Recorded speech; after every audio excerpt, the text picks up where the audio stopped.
Qu'on s'intéresse dans cette vidéo à la correction d'un exercice de statistique en première bac pro, donc groupement B, où on parle des médianes, quartiles et diagrammes en boîte.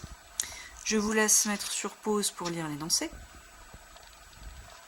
Voilà, en gros, ici, on nous compare deux séries statistiques, donc des performances de vente de deux vendeurs. En première question, on nous demande de déterminer le nombre médian d'appareils vendus par chacun. Donc deux solutions, on peut le faire à la main ou sur un tableur, sur votre calculatrice graphique aussi si vous voulez, mais c'est pas ici qu'on va l'aborder. Donc ce nombre d'appareils médian, j'ai pas le choix, je suis d'abord obligée de ranger mes valeurs dans l'ordre. Je vais les ranger à côté. La première valeur c'est 2. Alors, je vous conseille au fur et à mesure de les cocher pour ne pas en oublier. Ensuite 8. Ensuite 14. 14, 23. 25. 34. Ah, je vois que j'ai oublié du coup le 19, d'où l'intérêt de cocher, on s'en rend compte au fur et à mesure. Hop. 19, 36, 45, 47 et 50. Donc j'avais 1, 2, 3, 4, 5, 6, 7, 8, 9, 10, 11 valeurs. Et là je vais en avoir 1, 2, 4, 5, 6, 7, 8, 9, 10, 11. Je n'en ai pas oublié. On me demande le nombre médian. Donc le nombre médian, c'est j'ai la moitié des valeurs au-dessus, la moitié des valeurs en dessous. Donc là, la moitié de 11, je vais me retrouver à 5,5. Donc 1, 2, 3, 4, 5. 1, 2, 3, 4. 1, 2, 3, 4, 5. Hop. Donc je m'arrête sur la sixième valeur et 1, 2, 3, 4, 5, 6 valeurs. Hop, ici, le nombre médian, c'est celui du milieu. Donc ma médiane est égale à 25. Donc ça, c'est pour Solène. Donc je n'ai pas mis le numéro de la question. Honte à moi. Médiane de Solène est égale à 25 appareils. Pour la médiane de David, alors là, je vais vous montrer la technique sur l'ordinateur, mais il est aussi possible de le faire à la main, comme pour Solène. Donc je garde mes valeurs sous les yeux, je me mets sur un tableur tout bête. Donc là, ici Excel, mais ça marche aussi avec tout ce qui va être LibreOffice. Alors là, par contre, l'intérêt, c'est que j'ai juste à taper mes valeurs, j'ai pas besoin de les ordonner, Excel fait tout seul. Donc 51, 17, 19, 34, 28, 42, 20, 7, 25, 27 et 39. Je vérifie, j'ai bien 11 valeurs, oui, comme dans mon tableau. Donc là, très simple, pour calculer la médiane, je me mets dans n'importe quelle case. Je peux déjà dire que je veux la médiane, hein, ce sera toujours plus simple pour moi. Je regarde après. Donc Excel, pour lui demander de calculer, je commence toujours par un égal, sinon il ne calcule pas, il écrit. Donc égal médiane. Là, je vois, même si je ne connais pas les fonctions, il me les propose tout seul. Médiane, et il me dit de mettre le tas de nombres derrière. Donc je lui demande la médiane de tout ça. Ce qui me donne 27 appareils. Hop. Donc la médiane de David est égale 27 appareils. Quel vendeur a le meilleur résultat? Donc David a le meilleur résultats.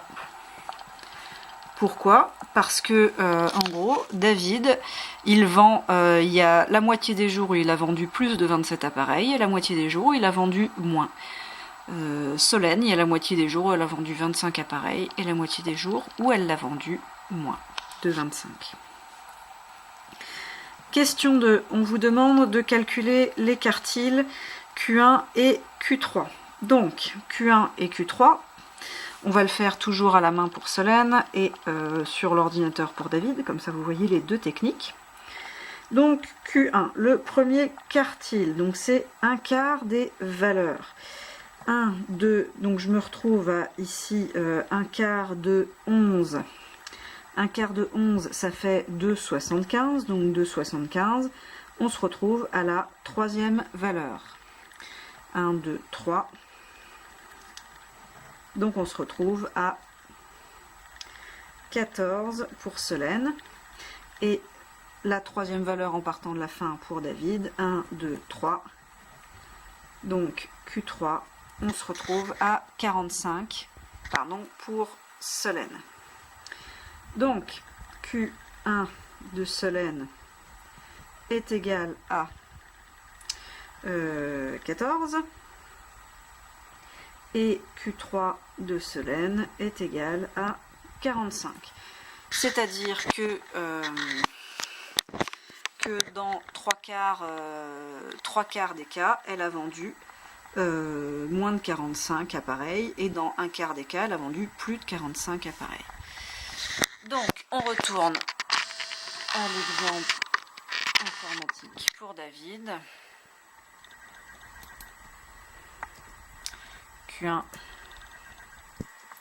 Q3, donc on voit bien que si je mets pas égal, hein, il écrit, hein, il calcule rien. Donc, égal. Alors, quartile, je vois, il me propose différentes choses, je vais prendre le dernier. Quartile, il me dit de prendre la matrice, donc l'ensemble des nombres concernés. Point virgule, là il me dit quel quartile choisir, donc Q1, voilà. Et quel quartile choisir pour Q3. La même méthode, Q, quartile, je choisis ma matrice, point virgule, troisième quartile, hop. Donc, je vois que David a un premier quartile de 19,5 et Solène a un deuxième quartile de 36,5. Hop, on voit mieux. Q1 de David est égal à 19,5 et Q3 de David est égal à 36,5. On me demande ensuite de vérifier sur les diagrammes en boîte qui est quoi. Bon, bah là, ça va quand même aller assez vite, vu que ça va plus très simple. Il suffit de regarder les médianes. Je regarde, Solène a une médiane de 25. Donc là, c'est 25 ici. Donc a priori, le premier, ce serait Solène. Est-ce que j'ai bien une médiane de 27 ici? En effet. Je vérifie, Solène devait avoir un premier quartile de 14. Un premier quartile de 14. On se retrouve bien sur un premier quartile de 14 sur le premier. Et un deuxième quartile de 45. On est bien là-dessus. Donc, j'ai bien Solène sur celui-là. Et David, premier quartile de 19. Deuxième quartile, troisième quartile de 36,5. Alors là, moi j'avais 36,5, ici il y a 39, donc ça c'est probablement Excel qui calcule pas mes quartiles exactement de la même façon. Si je les avais calculés à la main, j'aurais pas pris le milieu entre les deux, j'aurais pris la valeur en question comme on a vu pour Solène. Dans tous les cas, ici j'ai bien le diagramme de David. Petite question subsidiaire là qui n'était pas demandée, mais je précise quand même. Là on se rend compte qui est le vendeur le plus régulier. Mais ça va être David, parce que lui il va avoir un écart interquartile plus court. Ça veut dire que lui, toutes ses valeurs sont beaucoup plus rapprochées que Solène qui va avoir des résultats beaucoup plus dispersés.